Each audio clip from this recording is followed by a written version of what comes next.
ladies and gentlemen, I fear I'm going to lower the tone.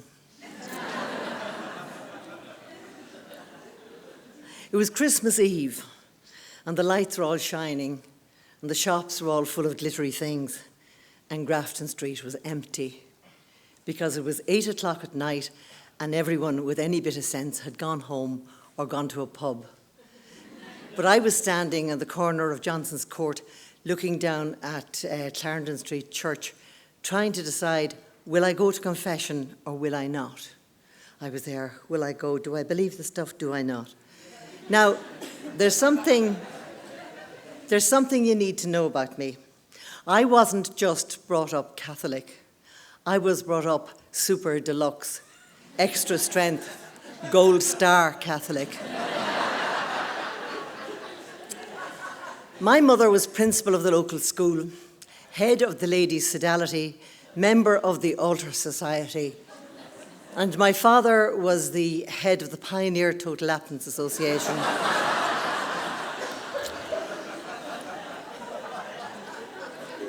And he built the crib every Christmas for the church. And he was the man the parish priest came to when there were any problems in the parish. My parents went to Mass and Communion every day, and we said the family rosary every day. And for my 10th birthday, they gave me the gift of a daily missal, you know the story, with all the masses in it. And the worst part about that was I was thrilled.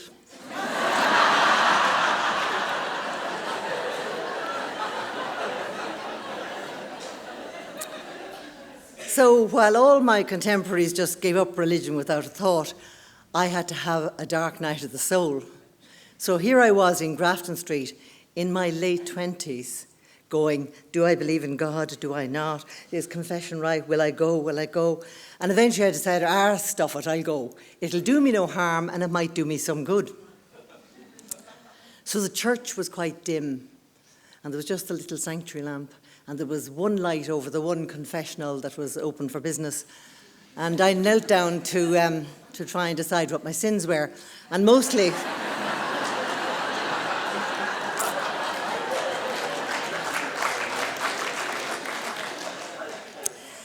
my sins were I didn't go to Mass on Sunday for months on end.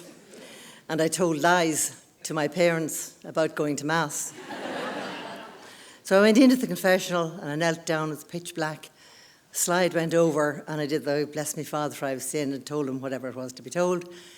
And when I was finished, he said to me, and what about the 6th commandment? The 6th commandment is, thou shalt not commit adultery, so sex. Now, this was one of the commandments I had difficulty with because in the Catholic sort of thing, it covers everything from thinking about sex to fellas in gimp masks.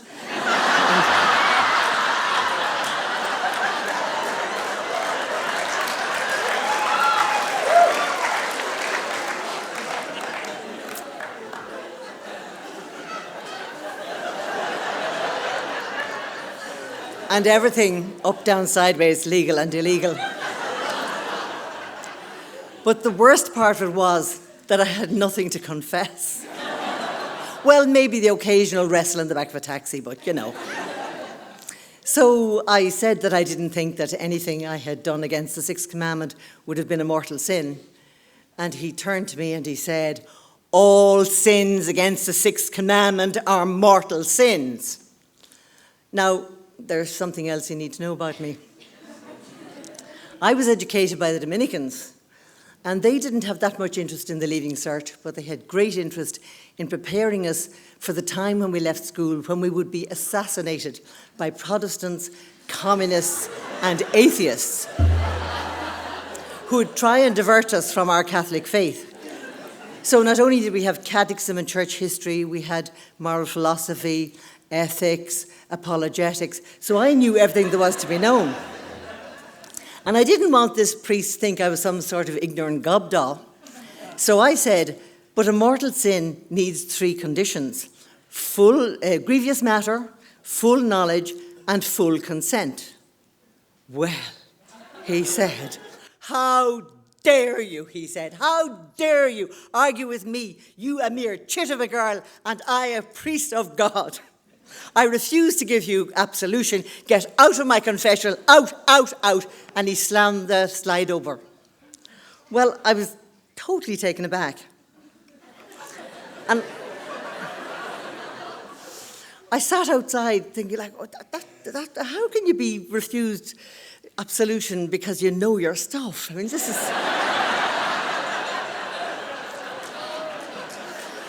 So I decided I should write a letter to somebody, and the best person to write it was the Pope. And I was thinking... So I thought, dear Pope. And then I realised, wait, now hang on, it's highly unlikely that the letter will get to the Pope. I should write to the Bishop. Dear Bishop. And then I remembered something from my good Catholic education, that bishops don't have any authority over heads of orders, something like that, I wasn't too sure. And Clarendon Street Church belongs to an order. So I said, I know what I'll do. I'll go to the head of the order. So I marched out of the church, I went round to the door, I rang the bell, I knocked at the door, and I waited. And I heard nothing for a good while. So I rang the bell again, knocked on the door again, and then I heard these footsteps coming along. And suddenly it dawned on me, what do I do if the head of the order is the same guy I've just been to confession to? So I lost my nerve and I turned and ran away, went home. But I didn't live in the kind of family where you could say, oh, and by the way, I was refused absolution. It would never have happened in our house. So I didn't actually tell anybody. And I was actually, despite all my concerns and questions about religion, I was quite upset by this. I didn't tell the family, I didn't tell anyone. And I was kind of going round like, I mean, should I give up religion because some sexist bastard has, or what should I do? And this was going on and on all during the week.